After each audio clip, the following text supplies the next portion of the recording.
Olá pessoal, começando mais um vídeo aqui no canal. Pra quem não me conhece, meu nome é Erika e hoje eu trouxe o Renato aqui. Oi pessoal! Pra gente falar sobre a casa, sobre a compra da casa, porque recentemente a gente comprou, né, o nosso flat que a gente mora aqui hoje.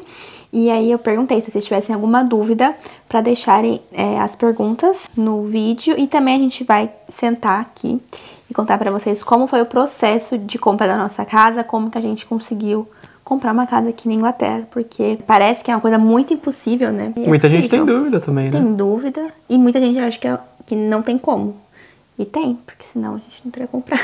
Então, não só a gente, né? Não só a gente conhece outras pessoas também que compraram casas aqui. Mas é claro que em Londres é bem difícil mesmo, é bem caro. Mas enfim, vamos contar aí a nossa experiência. Eu acho que o primeiro passo é você parar e analisar todos os seus gastos mensais, colocar tudo numa planilha pra você ter noção do quanto de dinheiro você consegue guardar. Aí sim, você começar a pensar, tipo, eu consigo comprar uma casa hoje ou não, né? Porque às vezes você não vai comprar né? A gente não comprou no primeiro ano que a gente sentou, fez nosso budget e falou, vamos comprar uma casa, né? Então, é um plano a longo prazo. Mas acho que o primeiro estudo é você se organizar, porque muitas pessoas gastam tudo o que elas ganham. E aí não sobra nada, assim, ou no máximo sobra pra ela fazer uma viagem, fez a viagem, acabou, assim, não guarda dinheiro para um futuro, seja voltar pro Brasil, seja comprar uma casa aqui ou fazer o que quiser fazer. Então eu acho que o primeiro estudo é planilhar todos os seus gastos. Planejar quanto você pode guardar por mês, né? Quanto você pode conseguir guardar. Uma conta que eu tava vendo esses dias no Instagram, eu achei bem interessante, é que você precisa somar, né, o seu salário, o salário seu com o seu parceiro. Se você tiver com alguém, é 1000 vezes mais fácil do que se você estiver sozinha. Assim, eu sozinha, até mesmo você sozinha, ia ser muito difícil comprar um apartamento aqui. E fazer vezes 4,5. E esse geralmente é o valor que o banco vai deixar você financiar, assim, uma casa de até X mil libras. Mas assim, as coisas mudam, né? Porque em 4 anos que a gente tá aqui, quase 5, os salários foram mudando e foi aumentando. Entendo isso, então, de valores, aí vocês precisam também pesquisar quais são os tipos, quais são as formas, na verdade, que você pode conseguir comprar um imóvel aqui. Porque tem, obviamente, a opção à vista, muito difícil. Tem o financiamento. E dentro disso existem a Shared Ownership, tem o Lifetime ISA, que são duas formas aí mais fáceis de você comprar uma casa. No Share Ownership, eu não sei dizer muito, que eu nunca pesquisei muito sobre. Você tem uma porcentagem da casa, do apartamento, normalmente é apartamento, né? Você não precisa comprar o imóvel inteiro, você paga uma parte por ele. Mas isso são incentivos que o governo tem para você comprar a sua primeira casa, isso. Tanto o Shared Ownership ou o Lifetime ISA. Uma coisa que não chamou a atenção pra gente do Share Ownership é porque você compra e financia uma parte da casa, uma porcentagem da casa, e ainda assim você tem que pagar aluguel da outra parte que você não comprou. Isso. Então você fica com dois custos, né? O custo do aluguel e o custo do seu mortgage, do seu financiamento. Porém, é proporcional, né? É proporcional e assim, é uma forma de quem não conseguiu juntar muito dinheiro, mas quer muito comprar uma casa, é uma forma mais barata de se fazer isso. A gente não conhece tanto esse programa porque a gente não foi atrás disso. Que só viu por cima e falou, não foi do nosso interesse, mas conseguiu comprar essa casa hoje através do Lifetime ISA, que é o incentivo, onde anualmente, né, no ano fiscal, então acho que começa em abril, você pode colocar até 4.000 libras por pessoa e o governo deposita mais 25%, então no caso 1.000 libras. Então se você colocar tudo, dá 1.000 libras. Se você juntar as 4.000 libras, o governo vai depositar mais 1.000 libras nessa conta que você tem criada. Sim. E aí o casal junto dá 10.000. Se cada um colocar 4.000, vira 10.000, né? 10.000. A melhor forma que a gente encontrou, antigamente tinha outros incentivos pra comprar casa aqui, você dava 5% de entrada. Tinha um Help to Buy também. O Help to Buy, tu dava 5%, e aí os outros 5% você pagava sem juros. Se você pagasse em determinado tempo. Enfim, não tem mais o Help to Buy, a gente ficou com a esperança de que ele ia voltar. Pode ser que amanhã, que eu poste esse vídeo, tenha voltado, mas hoje não tem. Até esse programa que a gente usou, o Lifetime ISA, ele é um programa defasado já, porque ele tem algumas limitações, então... Já faz um tempão que eles lançaram, né? O valor da casa mesmo não pode ultrapassar 450 mil. Tem umas diferenças, assim, se tu compra em Londres e fora de Londres, mas, de qualquer forma, hoje em dia, uma casa de 450 mil é muito menor do que Antigamente. 5 anos atrás, há 4 anos atrás, do que antigamente. Antigamente a gente diz 5, 4 anos atrás, né? Nem há 10, 20 anos atrás.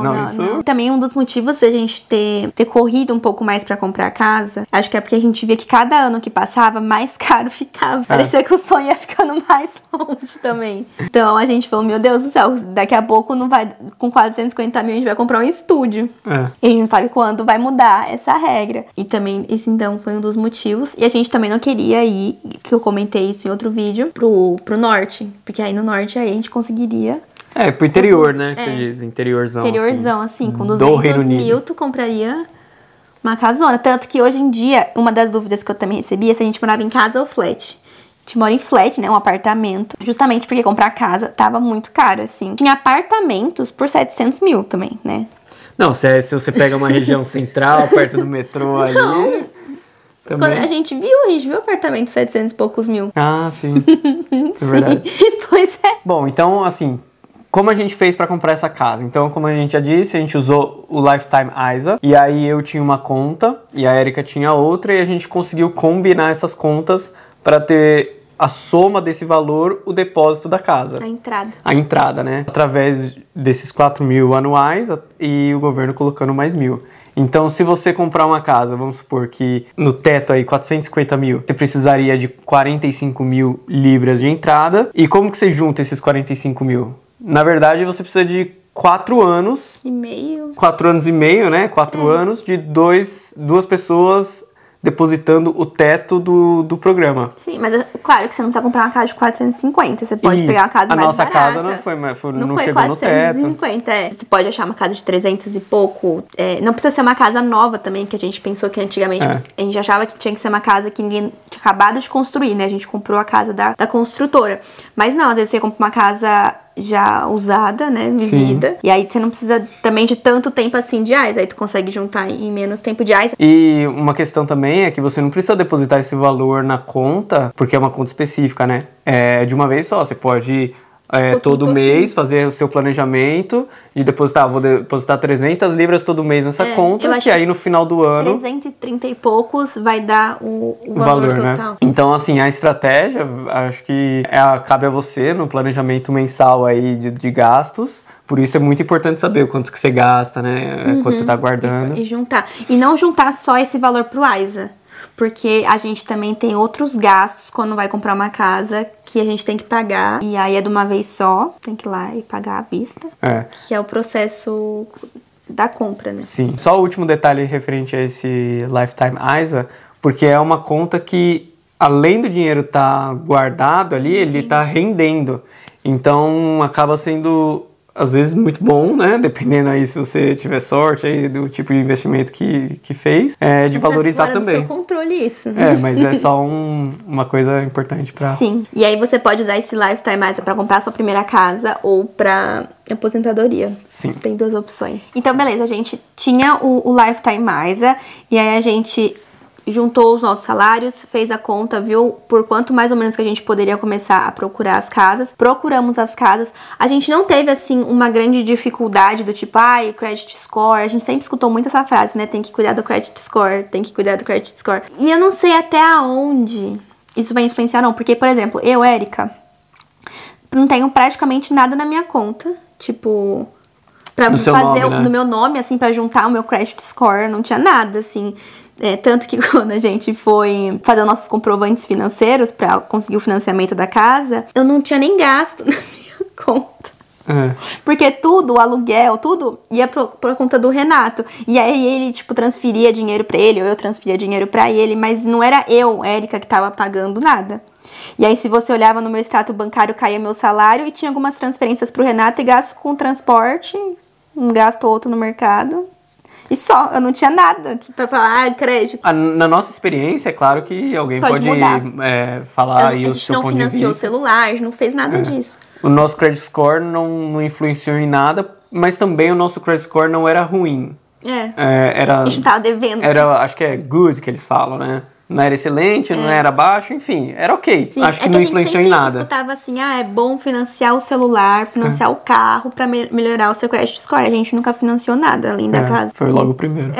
E tipo, a gente não teve nenhum problema nisso. Então, depois que a gente achou a casa que a gente gostou, que foi aqui, a gente teve que pagar um valor de depósito, assim como quando a gente quer alugar uma casa e aí você tem que pagar, tipo, 2 semanas pra segurar o lugar, a gente também teve que fazer isso. Então esse foi o nosso primeiro custo. É o sinal, assim, né, que eles falam? A gente, tipo, deu um sinal, assim, pra eles tirarem o anúncio da Kikt, que tava vendendo. Eu não lembro agora quanto foi, mas foi lá, tipo, umas 2.000 libras, eu acho. Foi. Na lata, assim. É claro que esse valor é descontado depois, né, mas... Sim. Mas é um dinheiro que você tem que ter ao vivo.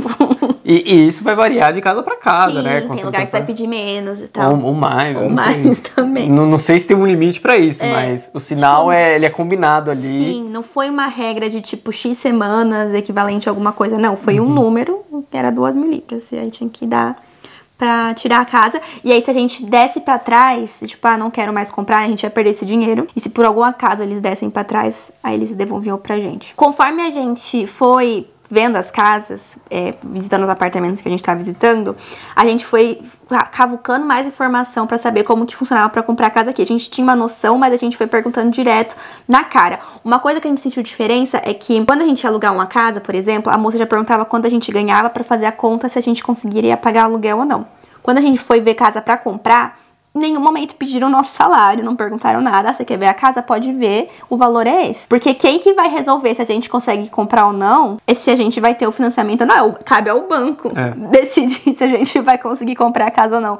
Não é a construtora, pelo menos porque a gente também foi em construtoras, a gente não foi comprar a casa com uma pessoa, né, tipo o dono da casa, a gente não falou com o dono de casa nenhum. É claro que o cara vai perguntar o que você faz, sua profissão, Sim, só pra ter só pra sondar. Mas ninguém não veio afrontando assim, perguntando quanto ganha. Não, você não pode comprar essa casa.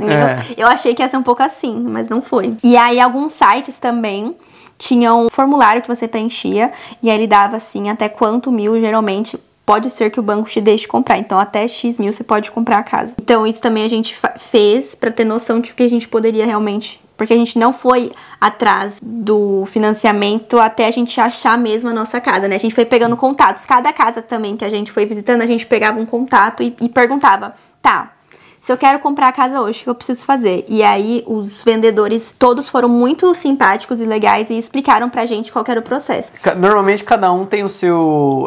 recomendação. Sua recomendação, tanto de solicitor... que são os advogados, né? Que... Aqui é obrigatório você ter um advogado pra comprar uma casa. Acho que você até consegue fazer sem, pra ser bem sincero, mas não é recomendado de maneira nenhuma. E também o Mortgage Advisor. A pessoa que vai atrás do seu financiamento com o banco. Porque não é você que...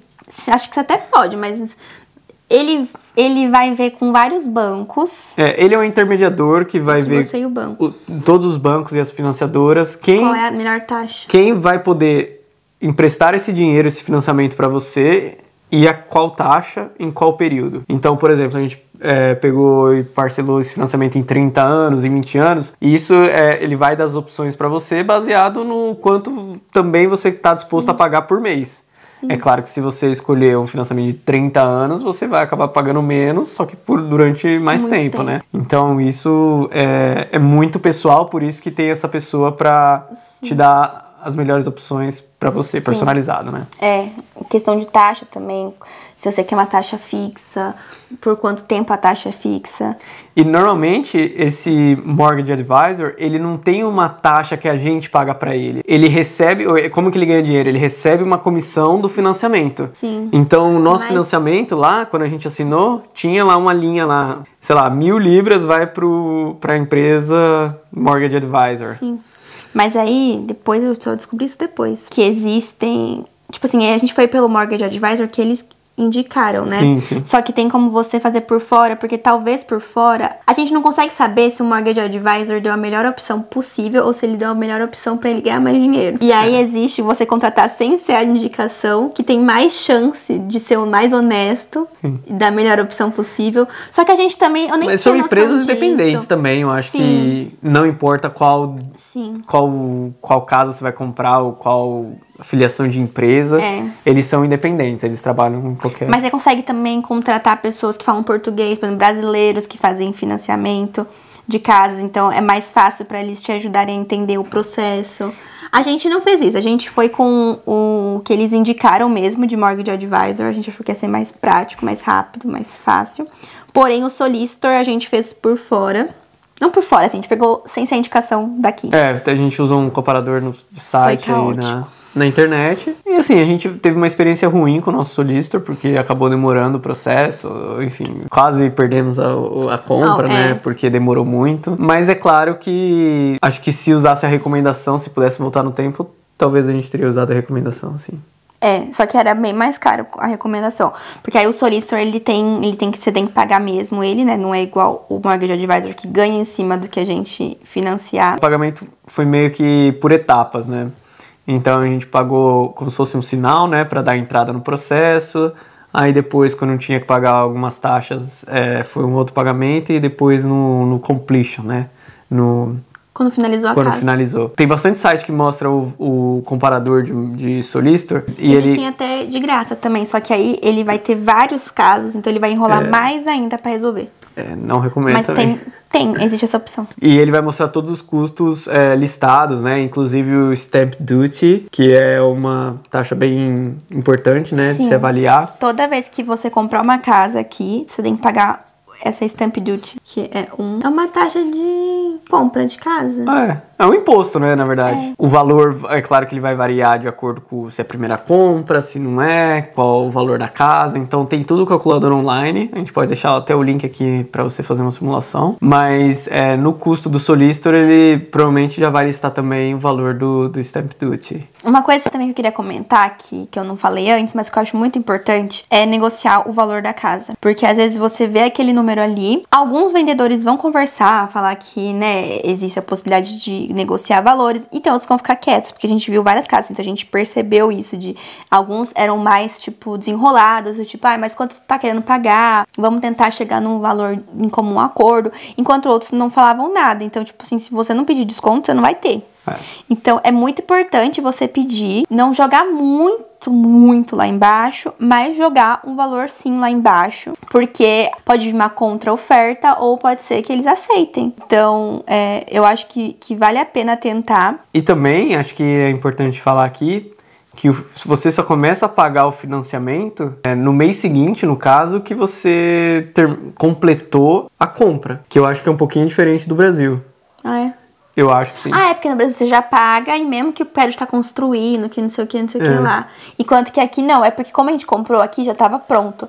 Mas tem muita gente que compra os lugares que ainda tá em construção. Quando você compra ele ainda tá em construção, tu não vai pagar o financiamento ainda, é só no completion. O completion é o dia que você pega as chaves. Não necessariamente é o dia que você se muda, né? Mas você pegou a chave, é o dia que aí você escolhe que dia que você quer mudar. Mas o dia que você pega a chave, começa a contar.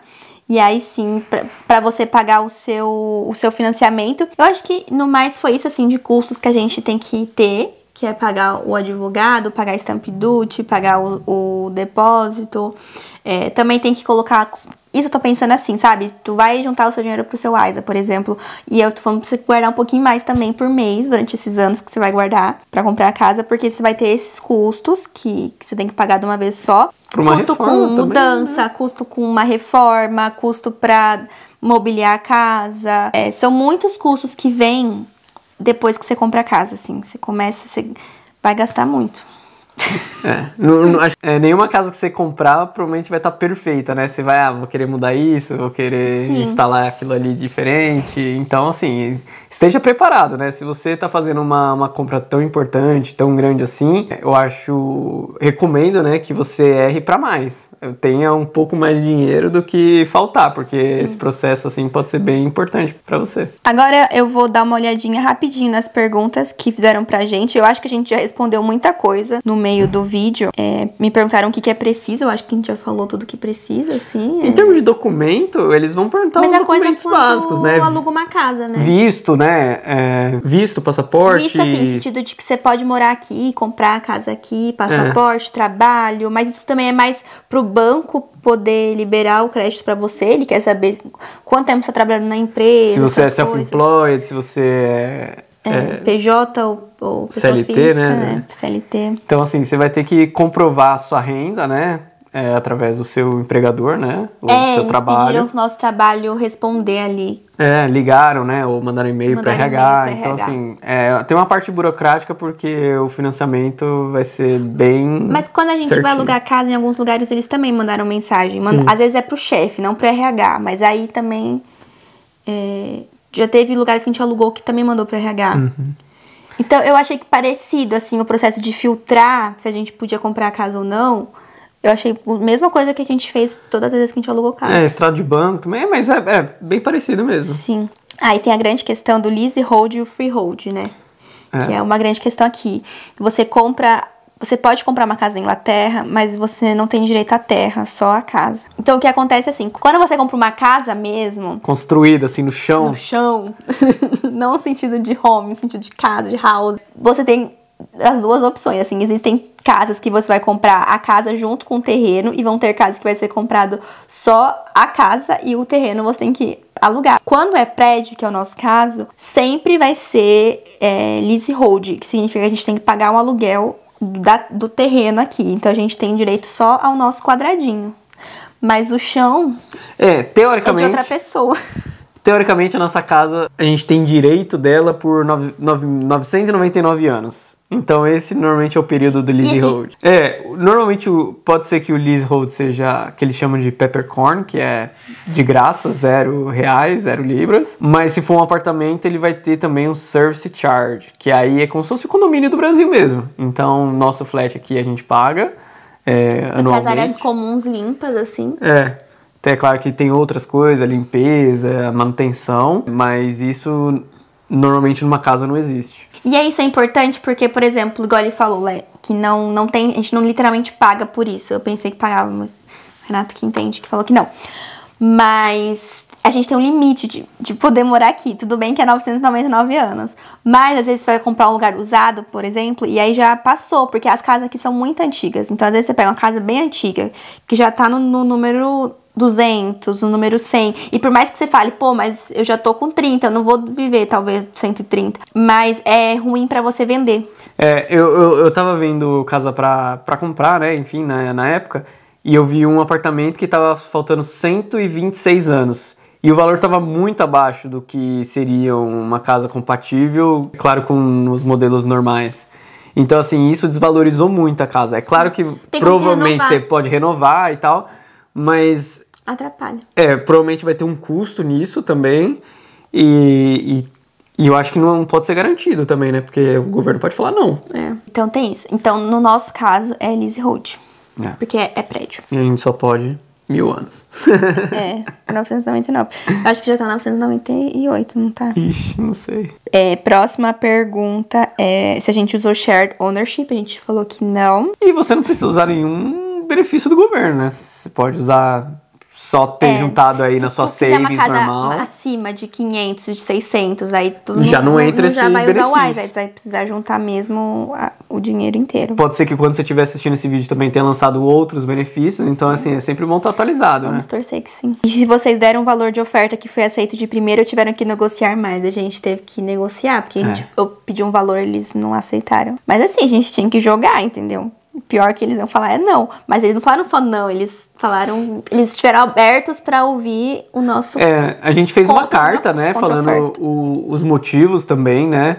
Porque a gente achava que aquele valor era certo, tipo, justo, assim, pra ambos. A gente só não falou, esse é o valor que vocês topam ou não. Não, a gente explicou todos os motivos, detalhou. Então, assim, acho que esse é o caminho, né? Sim. E quais canais de pesquisa e o que levou você a escolher o Mortgage Advisor? O Mortgage foi... que a gente falou, né? Foi indicação mesmo. Como a gente não pagou diretamente, a gente acabou escolhendo o recomendado mesmo. Sim. E é claro que eu comparei com a taxa de juros do Reino Unido, né? Por exemplo, se tá 5% a taxa de juros e o meu juros tem que estar nessa volta. Nesse range. Esses novos empreendimentos foram difíceis de encontrar? Eu acho que sim, porque quando a gente encontrava os novos empreendimentos, eles já estavam construídos. Tanto que a gente viu um empreendimento da mesma construtora que a gente comprou aqui, em outra região, E eu entrei no site, curiosa, e não tá lá. Eles estão construindo, tipo, a gente viu que tá terminando ali já e não tá anunciado. Acho que pela nossa experiência, né, foi muito diferente do Brasil, porque no Brasil, antes de construir o prédio, a gente já vê, assim, anunciando, 90% vendido. Sim, aquele pessoal na rua entregando panfleto, chamando pra você ir lá ver o negócio que vai construir. E aqui a gente percebeu que eles esperam estar quase pronto ou pronto já pra começar a divulgar. Pelo menos os lugares que a gente viu. Isso. Você sabe se teve muitas procuras pelos lugares? No caso, muita disputa pela casa ou foi algo mais tranquilo? Foi mais tranquilo do que pra alugar a casa. Tipo assim, porque como a gente viu lugares novos, eles não tinham, geralmente, não tava anunciando demais, né? Mas quando você passava na frente, via, entrava e perguntava, geralmente não era uma unidade. Mesmo casas, assim, eles constroem várias casas, as construtoras, né? Essa foi a nossa experiência. Como a gente não comprou diretamente com uma pessoa que já tinha, que era o dono da casa, que tava vendendo a casa dele, talvez tenha um pouco mais de concorrência ali. Mas como a gente foi comprar com as construtoras, eles faziam umas 5, 10 casas iguais. Então, por mais que ele já vendeu alguns lotes, sempre tinha mais do que um lote disponível. Por exemplo, esse aqui a gente estava interessado nesse aqui, mas se não tivesse esse, poderia ser o de cima, poderia ser o do lado. Então, assim... Tinha mais opções. É claro que a planta pode ser diferente um pouquinho, né? De casa para casa, mas como a gente olhou só empreendimentos novos, sempre tinha outras opções também, né? Sim. Obrigado, Pri, por ter mandado suas perguntas. O Rafael perguntou... Falou muito, primeiramente, parabéns pela sua conquista. Muito obrigada. Se há como guardar dinheiro em Londres, visto que o custo de vida é muito alto. Que as pessoas escutam que o custo de vida é muito alto e que ele tava pensando em sair de Birmingham e ir pra Londres. Mas que as pessoas geralmente fazem o contrário. Eu acho que é muito difícil responder essa pergunta, né? É que depende do seu salário. Eu acho que Londres... Eu posso estar errada, porque eu só tenho experiência em Londres. Mas dizem que o salário de Londres é maior. Sim. Então, eu acho que Londres te dá mais oportunidade de ganhar mais dinheiro. Só que o teu custo também é muito alto. Só que aí vai depender. Porque, tipo assim, você pode ganhar mais dinheiro e você tem que ganhar bem pra compensar o custo de vida. Mas também Londres vai ter mais oportunidade, né? Londres tem mais oportunidades. Eu acho que tem... Que é possível guardar dinheiro morando em Londres, mas tu tem que estar ganhando... Começar a evoluir com o salário, assim. Porque quando a gente chegou, a gente também não tava, assim, no salário mínimo. Mas aí o custo de vida também era mais baixo. E também tem que se planejar. Eu acho que a pessoa não guarda dinheiro, mas também todo final de semana tá saindo, gastando um monte em pub, balada, enfim. Acho que prioridades, né? Se você quer comprar uma casa, um carro ou alguma outra coisa, guardar pra fazer uma viagem pra estudar, pra ganhar mais dinheiro. Você precisa colocar isso como uma prioridade. E a partir do momento que você faz isso, você acaba se planejando e se adaptando a isso também. Sim. E perguntaram se era casa ou apartamento, né? A gente já respondeu. E perguntaram por que a gente escolheu um apartamento, né? Então... Porque a gente não conseguiu comprar casa. Porque não dava pra comprar a casa, gente. Era muito caro, muito caro. Era, como eu falei, a partir de 600. Acho que a grande coisa 700. É que é difícil achar uma casa que não tenha... que tenha menos quartos, 2 quartos, por exemplo. Existe, mas ainda assim a casa de 2 quartos passava de 500 mil, passava.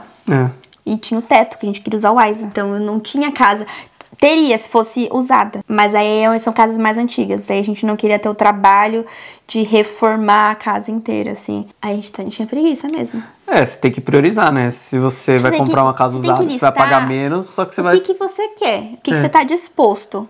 Pra aí você saber se tu vai pra uma casa nova ou pra uma casa antiga. Você tá disposto a reformar, né? Às vezes compensa, às vezes tu vai pagar bem baixo na casa, e aí só que você vai ter o trabalho de reformar ela, mas às vezes tu gosta de fazer isso também. Então, e no final do dia, tu vai ter economizado mais dinheiro, enfim. Às vezes também tu não vai ter a condição de comprar a casa nova e vai precisar comprar a casa antiga. Então tem que analisar tudo isso. Mas é claro que se tivesse os nossos 600 mil, eu acho que eu teria ido comprado uma casa.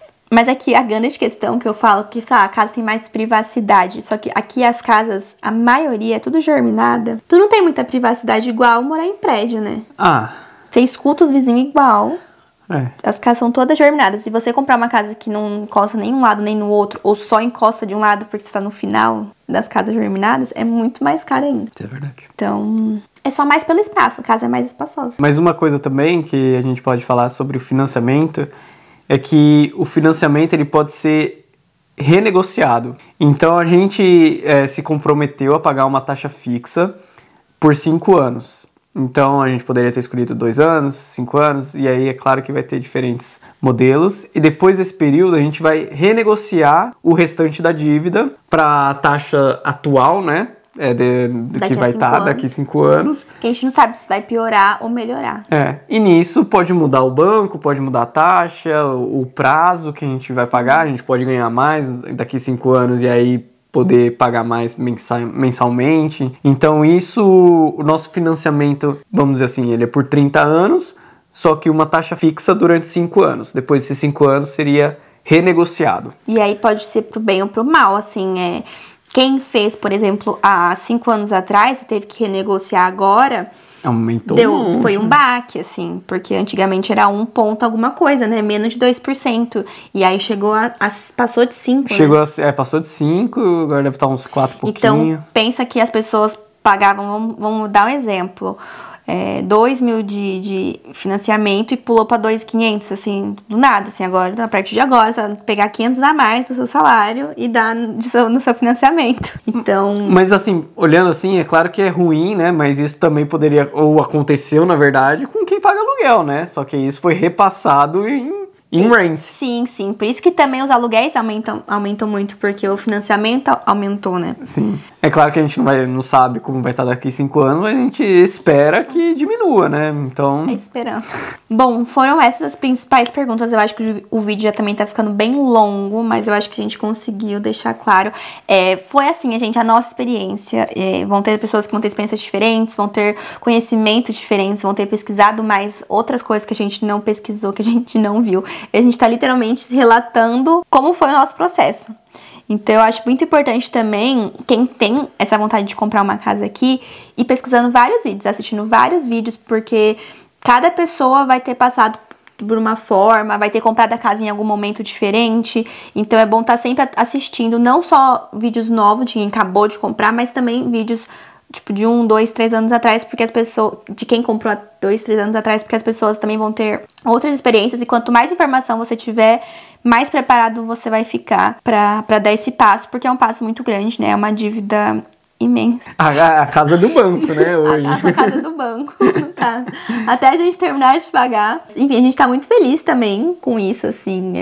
Eu acho que o alívio, porque como a gente trocou muito de casa desde que a gente chegou aqui, é um alívio pensar que a gente não vai ter que mais se preocupar se o aluguel vai aumentar, ou se o dono vai pedir pra a gente sair. Ao mesmo tempo, tem toda uma responsabilidade que a gente não tinha antes, né? Se der algum problema aqui, a gente tem que ir atrás. Mas é isso, gente. Se ainda restou mais alguma dúvida, deixa aqui nos comentários.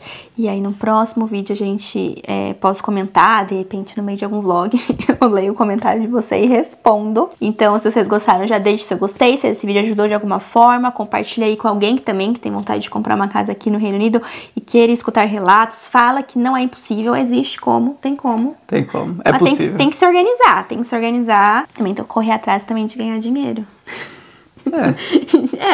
De aumentando o seu salário pra você conseguir juntar mais dinheiro. Querendo ou não, isso também é bem importante aqui. Decidir o seu futuro, né? Também, se você quer ficar aqui, você não quer, eu acho que... Mas eu acho que mesmo você quer voltar pro Brasil, tu tem que correr atrás pra... Sim, ter uma vida melhor, né? Pra ter uma vida melhor, exato.